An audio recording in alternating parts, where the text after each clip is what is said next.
Ya, Assalamualaikum warahmatullahi wabarakatuh. Selamat pagi ya, serta salam sejahtera bagi kita semua.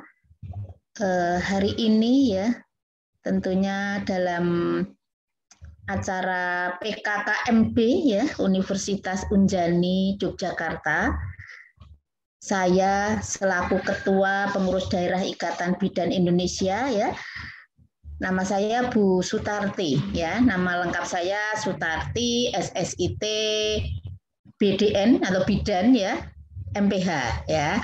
Tentunya hari ini saya akan menjelaskan tentang keprofesian.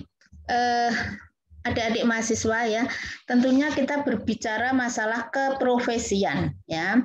Keprofesian yang di sini saya akan fokus pada profesi kita yaitu bidan ya, dan akan saya sampaikan tentang perkembangan profesi bidan dan kebijakan terkini terkait kebidanan ya.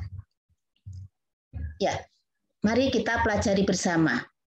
Kebidanan. Kebidanan itu adalah segala sesuatu yang berhubungan dengan bidan dalam memberikan pelayanan kebidanan, tentunya kepada perempuan dan selama masa sebelum hamil ya, kemudian selama kehamilan, kemudian persalinan, kemudian pasca persalinan, dan juga masa nifas ya, masa sesudah bersalin itu namanya masa nifas. Juga memberikan pelayanan pada bayi baru lahir, balita, dan juga pada anak usia sekolah, termasuk kesehatan reproduksi perempuan dan keluarga, tentunya sesuai dengan tugas dan kewenangan kita seorang bidan ya. Nah, sekarang akan kita pelajari atau kita coba pahami bidan ya. Bidan adalah seorang perempuan ya yang telah menyelesaikan program pendidikan kebidanan baik di dalam negeri maupun di luar negeri yang diakui secara sah. Yang mengakui siapa? Tentunya secara sah oleh pemerintah pusat dan telah memiliki persyaratan untuk melakukan praktek kebidanan. Kita sudah punya dasar hukum yang mengatur, yaitu Undang-Undang Nomor 4 Tahun 2019, yaitu tentang kebidanan. Nah, kemudian kita tahu bahwasanya selain Undang-Undang Nomor 4 tentang kebidanan, kita sebagai dasar hukumnya di dalam menjalankan tugas memberikan pelayanan kebidanan nantinya mempunyai keputusan Menteri Kesehatan Republik Indonesia nomornya HK 0107 Menkes nomor 320 tahun 2020 yaitu tentang standar profesi bidan ya. Di dalam standar profesi bidan di sini nanti akan memuat standar kompetensi dan standar kode etik profesi. Nah, kemudian akan kita lihat ya, nanti di dalam standar profesi bidan itu ada skema susunan standar kompetensi bidan Indonesia. Di dalam standar kompetensi bidan terdiri dari standar kompetensi lulusan pendidikan profesi bidan ya dengan sebutan bidan ya. Seperti saya tadi ya di tengah-tengah nama saya ada sebutan BDN ya karena alhamdulillah mungkin saya barusan ya selesai menempuh pendidikan bidan di Poltekkes ya baru 1 bulan yang lalu ya, sehingga di dalam putusan Menteri Kesehatan nomor 320 maka saya disebut sebutan bidan ya. Kemudian juga di dalam standar profesi itu yang kedua ada standar kompetensi lulusan pendidikan diploma 3 kebidanan nantinya dengan sebutan ahli madya kebidanan. Yang tentunya adik-adik kita di dalam standar profesi juga kita mengenal 7 area kompetensi bidan. Jadi sudah diatur di situ. agar menjadi bidan yang kompeten, yaitu dari area 1 itu area etik legal dan keselamatan pasien. Kemudian 2, komunikasi efektif. Kemudian area pengembangan diri dan profesionalisme. Kemudian area landasan ilmiah praktek kebidanan. Kemudian yang kelima, area keterampilan klinis dalam praktek kebidanan. Nah, ini nanti akan diatur antara kewenangan teman-teman bidan yang dengan lulusan ahli madya kebidanan dengan teman-teman bidan yang lulusan profesi. Nanti akan diatur di dalam standar kompetensi di KMK 320. Mana batas kewenangannya ya. Kemudian di area ke-6 itu tentunya di situ akan dijelaskan tentang kita harus kompeten di dalam promosi kesehatan dan konseling. Dan yang tidak kalah penting di area ke-7 itu tentang manajemen dan kepemimpinan ya. Bahwasanya kita seorang bidan harus juga mempunyai kompetensi inti di dalam manajerial atau di dalam menjadi kepemimpinan ya. Nah, kemudian tentunya kita akan seorang bidan kita harus tahu lingkup asuhan kebidanan. Di dalam komponen kompetensi bidan ya, itu ada 13 komponen yang harus teman-teman nanti menjadi kewenangan kita di dalam melaksanakan tugas sebagai seorang bidan. Sedangkan komponen kompetensi ahli madya kebidanan ada 7 komponen kompetensi. Ya. Kemudian selanjutnya standar kompetensi ahli madya kebidanan. Di sini tentunya asuhan kebidanan esensial yang diberikan. Itu yang bagaimana sih? Yaitu asuhan kebidanan yang tentunya diberikan kepada klien, bayi baru lahir atau neonatus ya, bayi, balita, dan anak prasekolah, kemudian masa kehamilan, masa persalinan, masa nifas, dan pelayanan keluarga berencana. Nah, kemudian kalau standar kompetensi yang bidan, ya tadi bidan itu adalah berarti yang dengan pendidikan lanjutan, ya tambah 2 semester lagi dari pendidikan sarjana, ya. Nah, ini adalah yang bisa diberikan asuhan kebidanan komprehensif, jadi lebih menyeluruh, ya. Ini yang seperti apa? Yaitu asuhan kebidanan yang diberikan kepada klien, ya, bayi baru lahir atau neonatal, bayi, kemudian balita, anak prasekolah, remaja, ya, remaja ini menjadi area kompetensi kita bidan yang profesi, ya, masa sebelum hamil, ya, masa kehamilan, masa persalinan, masa pasca keguguran, ya, kemudian masa nifas, masa antara, ya, masa antara itu pada pasangan usaha subur yang ingin melaksanakan program keluarga berencana, ya.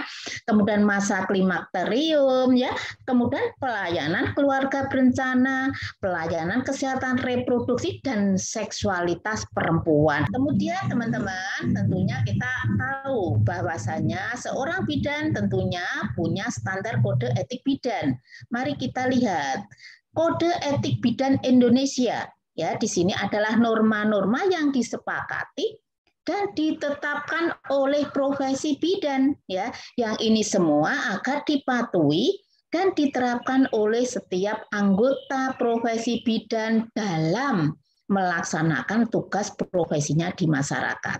Nah, prinsip kode etik bidan Indonesia tentunya mengacu pada asas umum etika yang terdiri dari kewajiban berbuat baik, bertindak yang tidak membahayakan atau memperburuk kondisi klien atau pasien kita.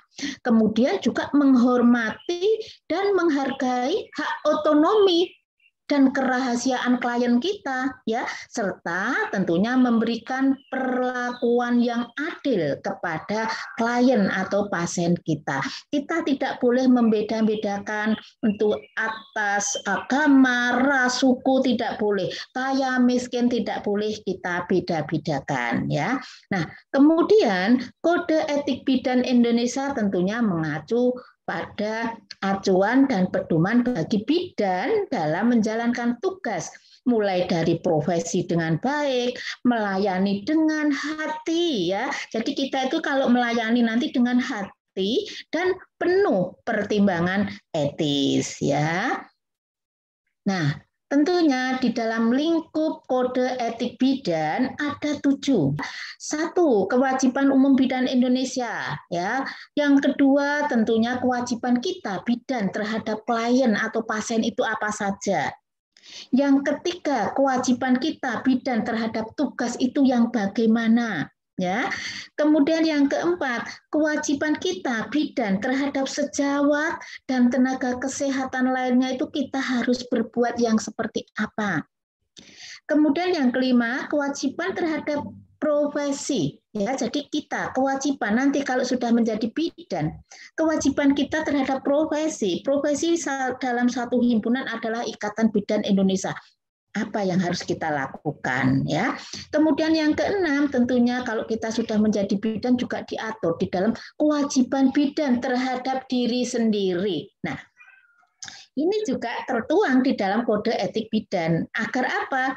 Agar teman-teman itu saat menjalankan tugasnya atau pekerjaannya juga harus memperhatikan diri kita sendiri ya. Jangan kita melayani klien, melayani masyarakat, melayani pasien, diri kita sendiri tidak kita perhatikan, jangan. Jadi ini sudah diatur di dalam lingkup kode etik bidan ya. Yang ketujuh tentunya kewajiban bidan terhadap pemerintah, bangsa dan tanah air. Nah, ini semua nanti di dalam sudah masuk kuliah, adik-adik akan dibahas ya satu persatu. Nah, kemudian sekilas ya tentang kewajiban umum ya. Bidan harus menjunjung tinggi, menghayati dan mengamalkan sumpah profesi bidan yang tentunya berpegang teguh pada falsafah kebidanan dalam melaksanakan tugas pengabdiannya secara profesional. Jadi tentunya adik-adik nanti kalau sudah lulus menjadi bidan, sebelum kita melaksanakan tugas dan sebelum mendapatkan surat tanda registrasi bidan, adik-adik akan melakukan sumpah profesi bidan dan tentunya sumpah profesi bidan nanti harus bisa diamalkan ya. Kemudian bidan dalam menjalankan tugas profesinya menjunjung tinggi harkat dan martabat kemanusiaan. Tidak dipengaruhi oleh pertimbangan keuntungan pribadi ya atau golongan yang tentunya ini akan mengakibatkan hilangnya kebebasan profesi ya. Nah, kemudian bidan dalam menjalankan tugasnya senantiasa mendahulukan kepentingan klien ya. Jadi adik-adik harus siap ini kalau mau jadi bidan, nanti tentunya di dalam menjalankan tugasnya kita harus mendahulukan kepentingan klien atau pasien kita. Wah, ini perlu belajar ini ya. Nah, kemudian bidan senantiasa menciptakan suasana yang kondusif, mendorong partisipasi klien, setiap tindakan atau nasihat ya hanya diberikan untuk kepentingan dan kebaikan klien. Kemudian dalam melaksanakan tugasnya, seorang bidan harus mengutamakan kepentingan masyarakat, menekankan pada aspek promotif, preventif serta rehabilitatif ya, tentunya tanpa mengabaikan kuratif ya atau pengobatan sesuai kewenangan dan kebijakan yang berlaku ya. Jadi sesuai kewenangan kita yang sudah diatur di dalam Undang-Undang Nomor 4 tentang kebidanan ya. Kemudian tentunya bidan dalam melakukan tugasnya ya dapat bekerja secara mandiri ya. Jadi kita harus bisa bekerja secara mandiri, kolaborasi antar petugas kesehatan ya, dan atau rujukan ya, dan tentunya harus saling menghargai dan menghormati untuk menciptakan suasana kerja yang selaras ya. Dan di sini bidan dalam melaksanakan tugas profesinya harus berlaku adil ya, jujur. Nah, jujur ya, tolong ini harus kita tanamkan dalam jiwa kita, hati kita ya. Tidak melakukan diskriminatif ya dan tidak menghakimi klien Ya, ini. Kemudian bidan dalam melaksanakan tugasnya harus sesuai dengan kompetensi, kewenangan, dan mematuhi kode etik, standar profesi, standar pelayanan profesi, ya, kemudian standar prosedur operasional, dan juga bidan wajib berpegang teguh pada filosofi etika profesi dan aspek legal pendidikan kebidanan. Bahwasanya di undang-undang sudah diatur. Kita mengenal 3 kelompok di dalam pendidikan kebidanan, yaitu vokasi, akademik, dan profesi. Kalau yang vokasi itu adalah program diploma kebidanan. Ya. Kalau yang akademik tentunya yang sekarang menempuh di program sarjana atau magister atau doktor. Sedangkan program lanjutan dari program pendidikan setara sarjana atau program sarjana dengan lanjutan yaitu profesi, ya, yang tentunya di dalam program lanjutan kalau mau menempuh profesi itu ditambah 2 semester, ya, untuk memperdalam skill atau praktek-praktek di dalam memberikan pelayanan. Nah, nanti adik-adik tinggal memilih, oh saya mau memilih untuk memperdalam di akademik, berarti demi karier setelah sarjana saya menempuh magister atau S2 atau langsung doktor, ya. Biasanya ini kan teman-teman dosen biasanya di sini. Tetapi oh saya ingin mendirikan praktek mandiri bidan, berarti saya setelah diploma 3 kebidanan saya akan lanjut ke sarjana kemudian melanjutkan ke pendidikan profesi agar saya bisa mendirikan praktek mandiri bidan. Dan ini semua tentunya memenuhi standar nasional pendidikan kebidanan, ya. Dan nantinya tentunya ada uji kompetensi untuk mencapai standar kompetensi bidan itu, ya. Bagi adik-adik yang D3 kebidanan nanti juga ada uji kompetensi, ya, sehingga akan mendapatkan sertifikat kompetensi dan lulus pendidikan vokasi. Sedangkan adik-adik yang melanjutkan profesi nanti juga akan melakukan uji kompetensi, kemudian mendapatkan sertifikat profesi yang tentunya lulus pendidikan profesi, ya. Nah, kemudian ini, ya, tentang pengaturan profesionalisme bidan, ya, tentunya melalui proses yaitu sertifikasi, registrasi, dan lisensi. Nah, proses sertifikasi ini kita dapatkan di institusi pendidikan, mulai di institusi pendidikan, yaitu tentunya dengan tahapan lulus uji kompetensi, kemudian lulus pendidikan, dan nanti buktinya tentunya kita akan memperoleh ijazah dan sertifikat kompetensi, ya. Nah, setelah kita sertifikasi, tentunya ada proses selanjutnya yaitu ke KTKI, yaitu untuk registrasi sebagai tenaga kesehatan, ya. Di sini nanti kita akan mendapatkan surat tanda registrasi bidan, ya. Nah, proses selanjutnya setelah sudah menjadi seorang bidan mempunyai STR, nanti kita akan berproses untuk mendapatkan surat izin praktek bidan. Ini sebagai proses lisensi, dan siapa yang mengeluarkan adalah pemerintah daerah, kabupaten, atau kota. Tetapi otomatis dengan rekomendasi dari organisasi profesi, yaitu ada rekomendasi dari Ikatan Bidan Indonesia yang dari cabang, ya. Nah, adik-adik mahasiswa, ya, tentunya kita biar lebih tahu tentang organisasi profesi bidan. Di sini mempunyai fungsi meningkatkan dan atau mengembangkan pengetahuan dan keterampilan, martabat, dan etika profesi kebidanan. Kemudian tujuannya apa sih di dalam organisasi profesi bidan? Tentunya mempunyai tujuan kita mempersatukan, membina, dan memberdayakan bidan dalam rangka menunjang pembangunan kesehatan. Nah, kemudian tentunya adik-adik, ya, kita lihat pelayanan kebidanan. Karena kita seorang bidan nanti akan memberikan pelayanan kebidanan. Ya. Nah, pelayanan kebidanan adalah suatu bentuk pelayanan yang profesional ya, yang merupakan bagian integral dari sistem pelayanan kesehatan yang diberikan oleh bidan ya secara mandiri, kolaborasi dan atau rujukan ya. Dan ini semua nanti sudah diatur di dalam Undang-Undang Kebidanan kita yaitu nomor 4 tahun 2019 ya.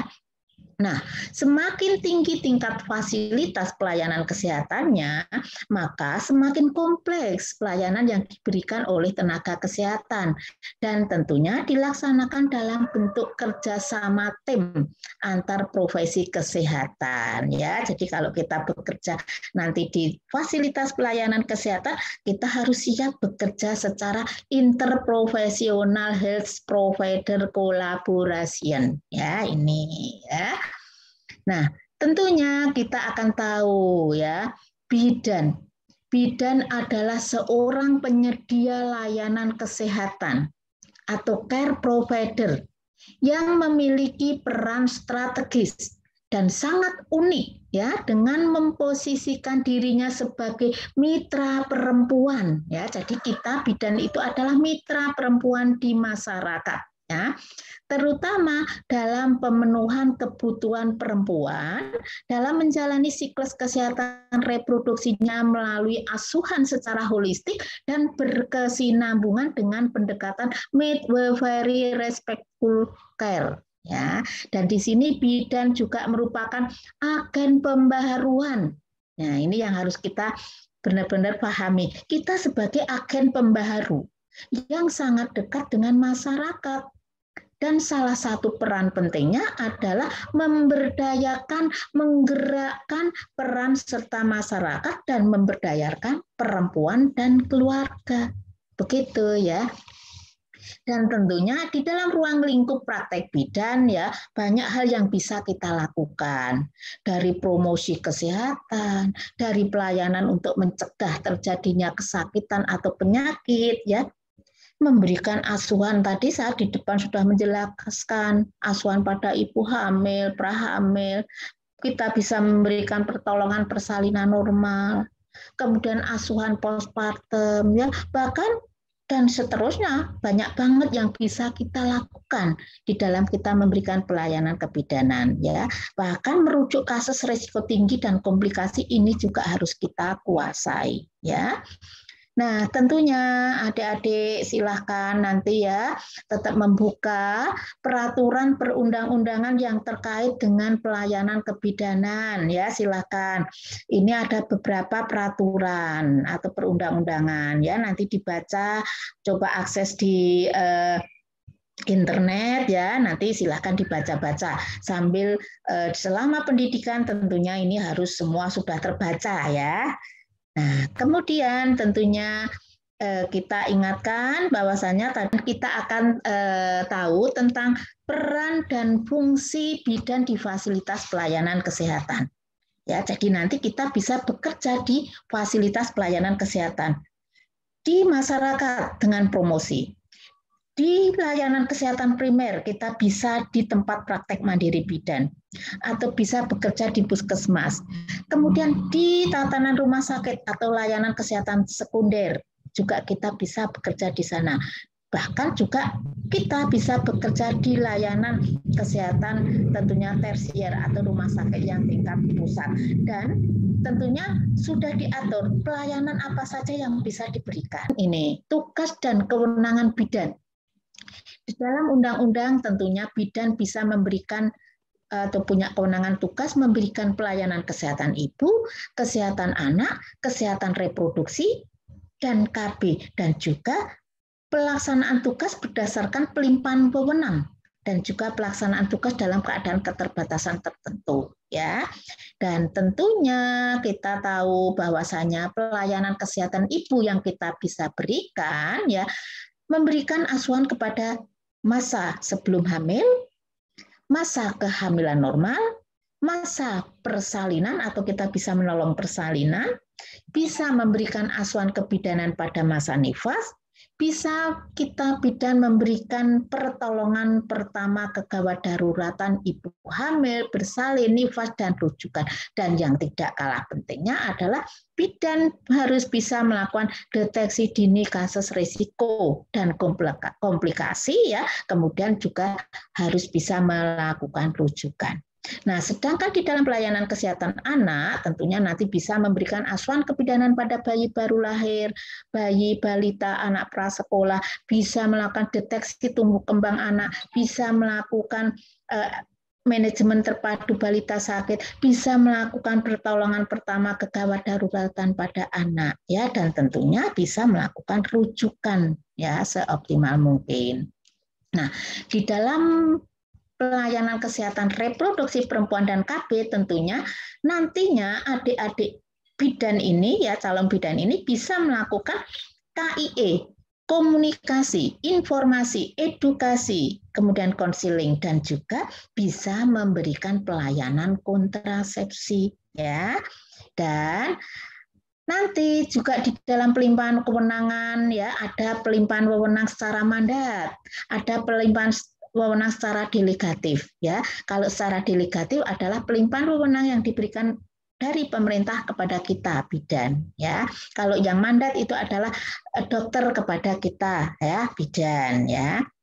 Nah, tentunya ini semua nanti adik-adik akan mengenal, ya, tentang standar asuhan kebidanan, ya, yang tentunya setiap kita ada pasien atau klien datang, maka kita seorang bidan harus melakukan asuhan kebidanan sesuai standar yang nantinya adik-adik akan pelajari selama pendidikan, dari pengkajian, perumusan diagnosa atau masalah, kemudian akan melakukan perencanaan, kemudian implementasi untuk melayani pasien itu harus sesuai dengan diagnosa atau masalahnya, kemudian tidak kalah penting harus dilakukan evaluasi dari pemberian asuhan atau implementasi yang kita berikan, dan jangan sampai lupa dilakukan pendokumentasian atau pencatatan asuhan kebidanan, ya. Nah, tentunya ini semua juga nanti adik-adik, ya, bidan itu akan juga ada peraturan Menteri Kesehatan tentang jabatan fungsional bidan, ya. Nanti ada itu, ya. Nah, tentunya di Permenpan nomor 26 tentang jabatan fungsional bidan, ya. Dan ini, jadi nanti bidan itu di dalam Permenpan, ya, itu jelas nanti kita akan digolongkan bidan terampil dan bidan ahli. Kalau yang bidan terampil itu dari teman-teman bidan yang ahli mata kebidanan. Begitu misalnya mau masuk jadi pegawai negeri, nanti masuk ke golongan bidan terampil, dimulai dari golongan 2C dan pentoknya 3D. Tetapi kalau teman-teman nanti melanjutkan pendidikan yang pendidikan sarjana atau profesi, nanti masuk kelompok bidan ahli yang tentunya kalau masuk menjadi pegawai negeri langsung golongan 3A, dan bisa dalam jabatan fungsional nanti pentok sampai 4E, ya, gitu. Nah, itu sudah diatur semua. Nah, adik-adik, sehingga Ikatan Bidan Indonesia, nah, ini merupakan organisasi profesi yang seluruh anggotanya terdiri dari bidan dan merupakan satu-satunya wadah Persatuan Bidan Indonesia, dan ini lambangnya, ya, lambangnya Ikatan Bidan Indonesia, ya. Nah, tentunya Ikatan Bidan Indonesia atau IBI, ya, kita secara struktur organisasi karena ini berdiri tanggal 24 Juni tahun 51. Pengurus pusat ada 1 di Jakarta. Pengurus daerah ada di 34 provinsi. Untuk pengurus cabangnya ada di 506 di kabupaten kota seluruh Indonesia. Pengurus ranting ada 4.637 di tingkat kecamatan atau institusi pelayanan atau pendidikan. Sedangkan jumlah bidan di Indonesia, ya, sekitar 700 ribuan sekian. Ini data di MTKI tahun 2020. Jumlah bidan praktek mandiri ada kurang lebih 40 ribuan. Ya, ini situasi di se-Indonesia. Nah, sedangkan kalau di daerah istimewa Yogyakarta, pengurus daerah ada di Provinsi 1, dan sebagai ketua pengurus daerah, ya, saya, ya, Bu Tarti, ya, sebagai ketua pengurus daerah IPI DIY. Pengurus cabang ada di 5 kabupaten kota. Pengurus ranting di DIY ada 33 yang tersebar ada di kecamatan atau institusi pelayanan atau pendidikan, ya. Kemudian jumlah bidan di DIY ini ada sekitar 3.500-an, ya. Kemudian jumlah bidan praktek mandiri di DIY ini ada 456. Sedangkan ada jumlah bidan delima, ya, kita ada 255.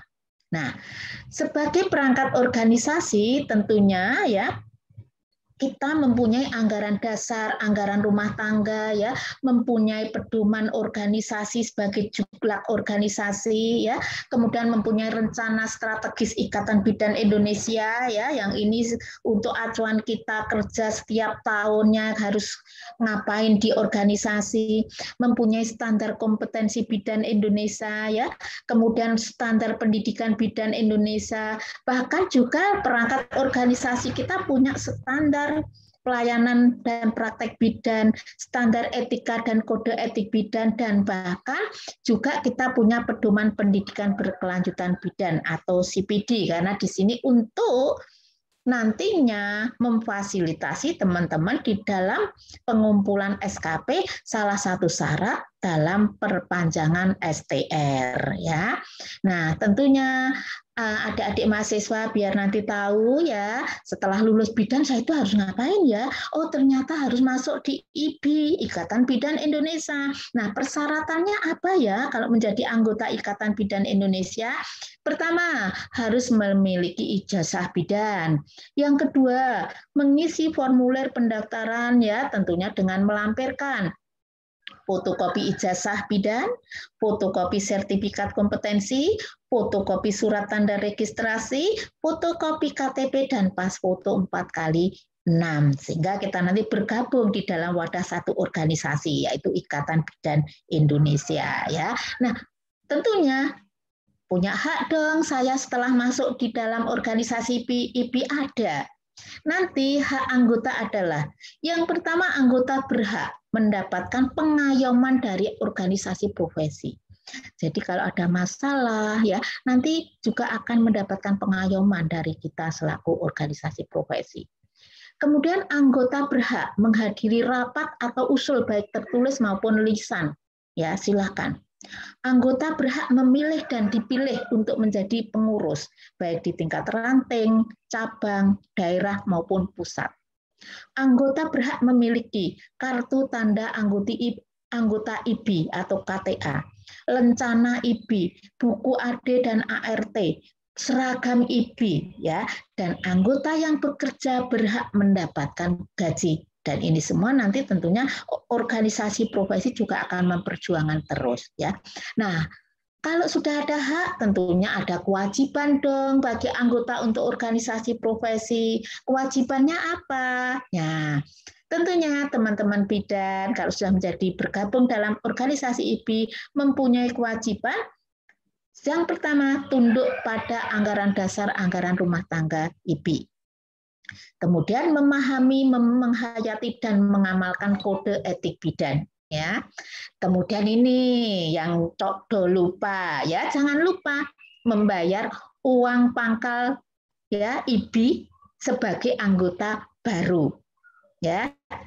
Dan juga menjaga IBI agar tetap sebagai organisasi profesi yang tidak berafiliasi dengan partai politik apapun. Jadi kita nggak boleh ini ya akan melakukan afiliasi dengan partai politik ya. Nah ini ya saya mengingatkan kalau nanti sudah menjadi anggota tentunya membayar iuran secara teratur ya. Nah saya kira itu ya adik-adik mahasiswa ya beberapa hal yang saya sampaikan dalam waktu 30 menit ini mudah-mudahan bisa menjadikan bekal ya adik-adik di dalam menempuh di pendidikan Universitas Unjani ini ya pendidikan kebidanan dan jangan sia-siakan kesempatan dalam memperoleh ilmu untuk menjadi seorang bidan ya. Saya kira itu dan sekian, terima kasih. Tetap sehat, semangat dan salam sehat. Dan assalamualaikum warahmatullahi wabarakatuh.